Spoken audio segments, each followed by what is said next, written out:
A room I never expected visitors in. The lights aboard the diplomatic cruiser Far Horizon were dim, night cycle mode. The crew was asleep or working quietly. For the first time in 16 hours, Lieutenant Aaron Cole had a moment to breathe. He tapped the wall panel, and his room lights glowed softly. His quarters were modest. A bunk, a desk, a storage locker, and a small transparent viewport revealing the swirling clouds of the nebula they were traveling through. He exhaled, rolling his shoulders. Another long day. Ever since the Terran Alliance had formed a fragile ceasefire with the Serathii Empire, a species of sapphire-skinned humanoids known for their intelligence and formidable telepathic abilities, tensions had been high. Humans were allowed aboard their embassy ships for diplomatic, cultural exchange. Aaron Cole, despite wishing otherwise, had been selected as one of the exchange officers. Mostly because he was patient. Mostly because he didn't aggravate diplomats. Mostly because he was too polite to refuse. He sat on the edge of his bunk, rubbing his temples. Then he heard it. A chime. His door slid open. Aaron froze. Standing in the doorway, luminescent skin glowing like polished cobalt, was a tall woman in ornate silver robes and crystalline jewelry. Her long, swift-flowing hair shimmered violet in the low light. Her eyes, bright with faint energy, blinked at him. "You are not my attendant," she said. Aaron stared. She stared back, both unmoving, until she stepped inside and the door shut behind her with a soft hiss. Aaron jumped to his feet. Excuse me. This room is private. You must be looking for..." She lifted a slender hand. Silence. Her voice was soft, melodic, yet carried the weight of command. Aaron's mouth snapped shut. The alien woman looked around his room with intense curiosity, then turned to him. "You're human?" she asked. "Yes." "Yes, I'm a human," he said quickly. "Lieutenant Aaron Cole, Terra Navy. This is my quarter. Are you lost?" She frowned. "No, I am not lost. I am avoiding someone." Aaron blinked. "Someone. My escort." Her lips tightened. "He has become overprotective." "So you came in here?" Her eyes narrowed. "Your door opened. Because you hit the door chime." She tilted her head thoughtfully. I see." She approached him, closer than necessary. "And you are not an attendant. You are a soldier." He stepped back nervously. "Look, you probably shouldn't be here. If the Serathii guards see you in a human officer's private quarters, I'll get spaced out an airlock and you'll start interspecies war."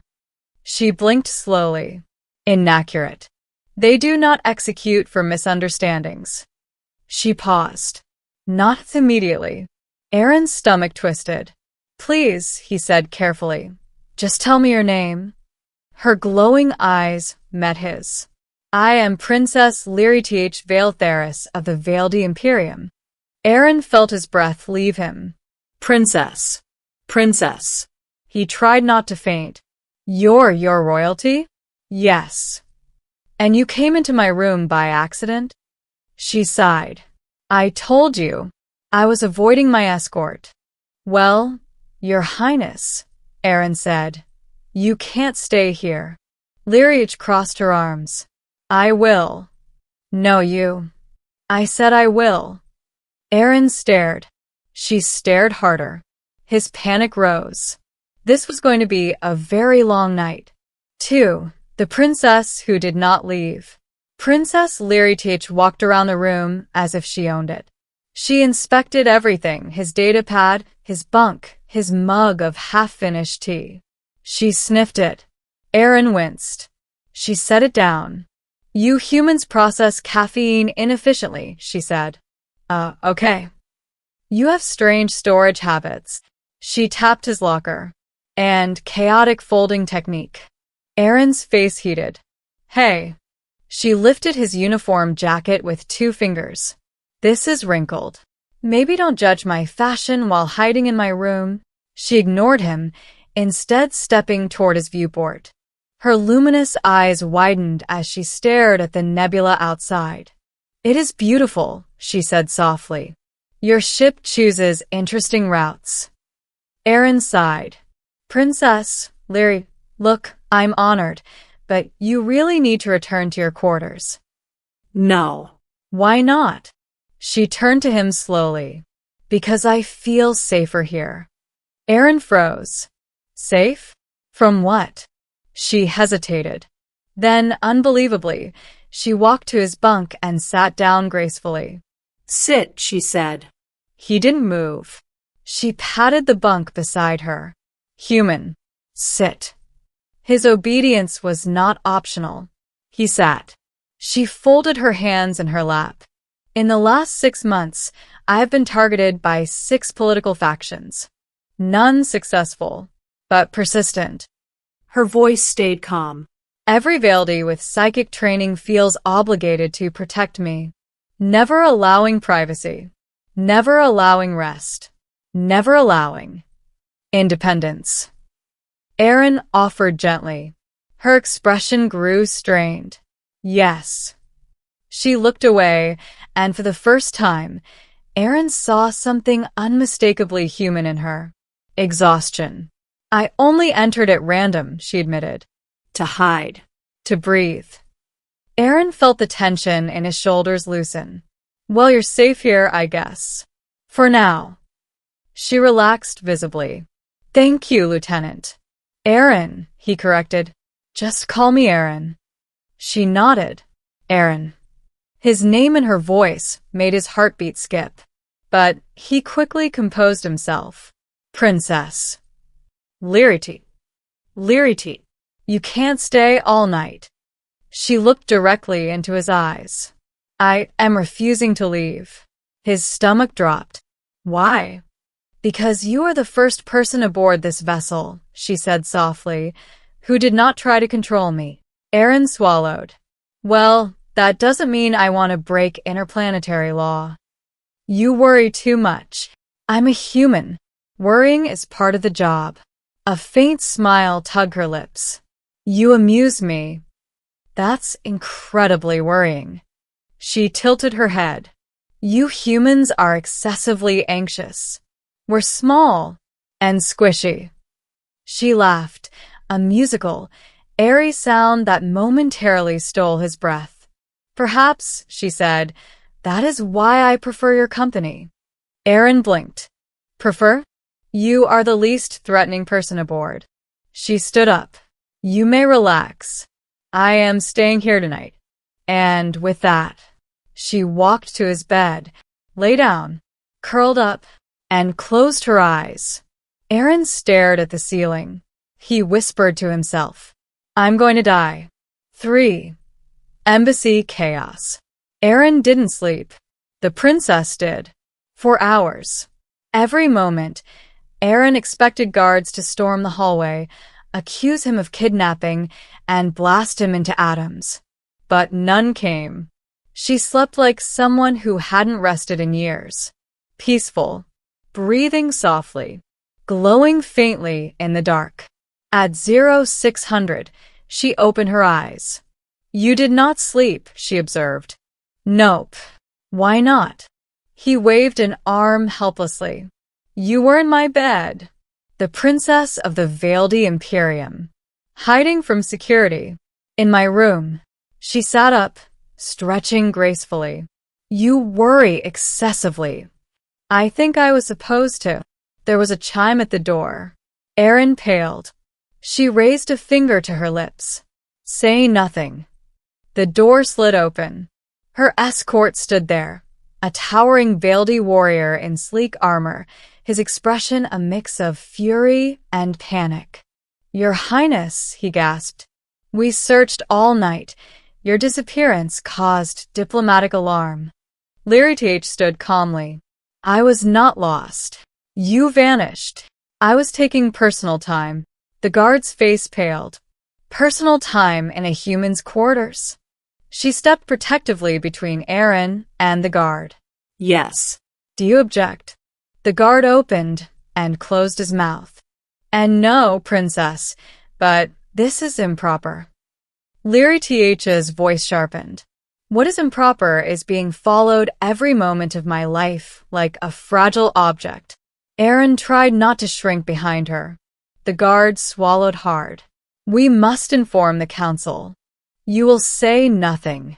He froze. She narrowed her eyes. I will decide what is reported. Yes, princess, he murmured, bowing deeply before rushing off. Eirenna waited until he was gone. Then he collapsed onto his chair. Lira, they're going to kill me. She touched his shoulder gently. They will not. I broke 15 regulations. I sheltered a foreign royal. You gave me refuge, she said. A kindness my own people rarely show. Eirenna met her eyes. So what now? She smiled mysteriously. Now, Lieutenant, we breakfast.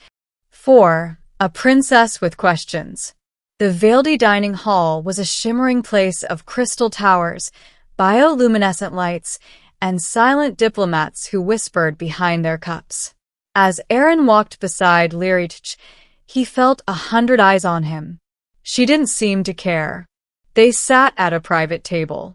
Almost immediately, she began questioning him. Tell me about cuisine on Terra. Eirenna blinked. We have pizza? She leaned forward eagerly. What is pizza? He nearly laughed. Bread, cheese, sauce. Toppings. She considered. Your species combines random foods. Interesting. What do you eat? She gestured to a glowing bowl of blue gold gel. This is nutrient aurora. He stared. That looks like jellyfish had a baby with a glow stick. It is nutritious. I'll pass. She smiled. Tell me something else about humans. He thought, then shrugged. Humans value choice. Freedom. The right to make your own path. She grew quiet. I envy that. Eirenna tilted his head. You don't have that here? She looked down. As royalty, my life is decided by others. Every step, every breath, even whom I interact with. She lifted her eyes to him. But you treat me like a person, not a symbol. He swallowed. I try. And that is why, she said softly, I refuse to leave your room. He felt his heart thud. Serathii, you can't keep doing that. Your people will think something's going on. She blinked innocently. Perhaps something is going on. Eirenna turned red. Princess. You blush easily. I'm human. She laughed again. He was beginning to enjoy that sound. Too much. The shadow threat. 2 days passed. 2 days where the princess continued visiting Eirenna's quarters, uninvited. 2 days where she asked him question after question about humanity, culture, childhood, dreams, fears. 2 days where the crew whispered that the human lieutenant had become the secret favorite of an alien princess. Eirenna tried to discourage her. Failed every time. He knew he should push her away, but he didn't want to. Not really. On the 3rd night, everything changed. Eirenna was asleep when, hiss, crash. His door was forced open. Eirenna sat upright. 3 masked Veiled figures rushed inside, armed with narrow sonic blades. He grabbed for the emergency baton under his bunk. What the? One lunged. Eirenna blocked, sparks flying. Where is she? One hissed. She? Serathii. They were after Serathii. One attacker swung again. Eirenna ducked. Too slow. The blade cut his shoulder, burning like acid. He staggered. Then a burst of psychic energy blasted the intruder across the room. Serathii stood in the doorway, eyes glowing violently, hair floating like charged plasma. Do not touch him. The masked Veiled froze in fear. You, one whispered, should not be here. You threaten my chosen companion, she said coldly. Chosen. Aaron blinked in shock. But Serathii moved before he could question it. She unleashed a pulse of psychic force that shattered the attacker's weapons. Aaron fought one off with his baton. Serathii dispatched the remaining two with precision, non-lethally, but decisively. Within seconds, they lay unconscious. Aaron held his bleeding shoulder. She rushed to him. Aaron. Her voice trembled. You are hurt. He tried to smile. I'm fine.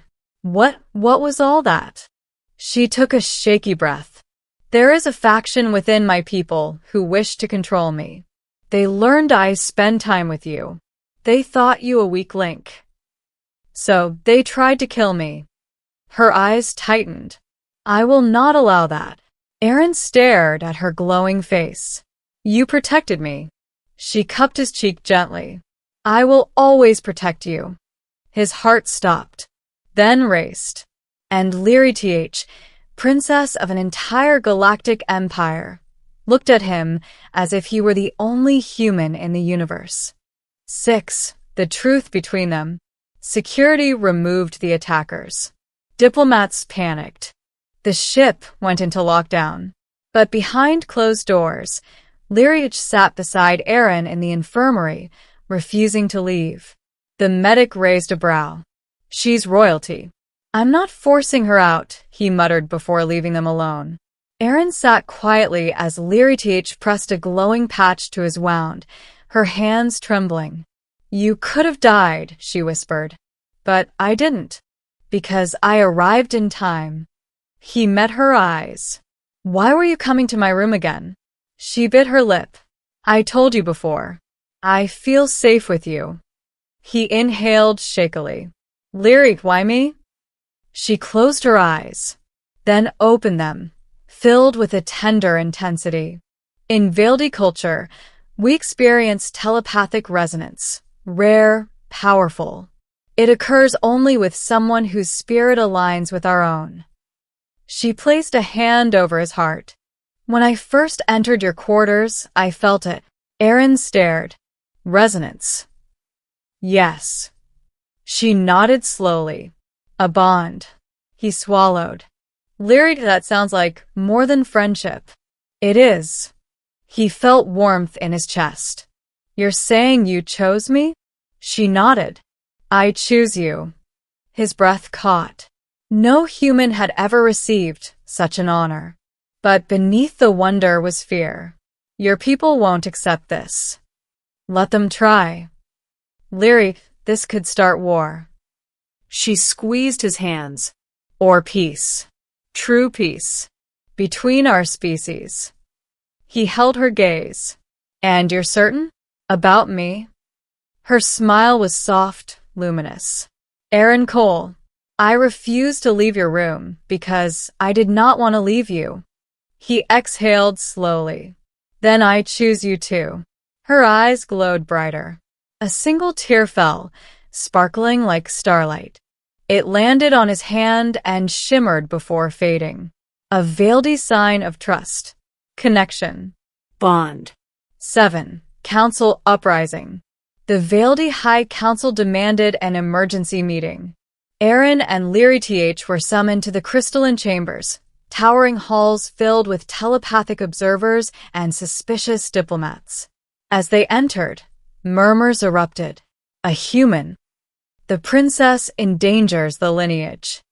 He is unworthy. Aaron stiffened. Lyric squeezed his hand. The High Elder spoke. Princess Serathii, you formed resonance with a human. Explain. She stepped forward proudly. I chose him. He is brave. He is honorable. He protected me at risk to his life. Aaron blinked. I didn't do that much. She silenced him by placing a hand on his. The chamber gasped. Physical contact was intimate among Veildi. The High Elder glared. This union threatens our traditions. It strengthens us, she countered. For centuries we isolated ourselves. We feared the past. But this human, this man, shows me a future worth embracing. The council erupted. This cannot be allowed. He is an outsider. He endangers the Imperium. Aaron felt himself shrinking. Serathii stood tall. I will not renounce him. The High Elder hissed. Then you choose exile. Aaron stiffened. Exile? Serathii didn't falter. I choose freedom. Then she turned to Aaron. And I choose you. Aaron's heart clenched. Serathii, you don't have to. I do. Because she meant it. The chamber fell silent. The High Elder sighed. Very well. Your bond is your right. But you forfeit royal authority. Serathii nodded once. Then so be it. She grasped Aaron's hand firmly. Come, Aaron Cole. Our future awaits. And, together, they walked out of the chamber. 8. The New Beginning. Back aboard the far horizon, Aaron and Serathii stood at the viewport, watching the distant glow of the Veildy homeworld fade into stardust. Are you sure about this? He asked softly. Yes. No regrets. None. She leaned her head against his shoulder. I finally made my own choice. Aaron wrapped an arm around her gently. So, what now? She smiled. Now we go to Terra. He stared. Terra? You want to meet humans? She nodded. I want to meet your people. Learn your world. See your oceans. Walk your forests. Eat your pizza. He laughed. You might hate it. I might love it. He exhaled, heart pounding. And us? He asked quietly.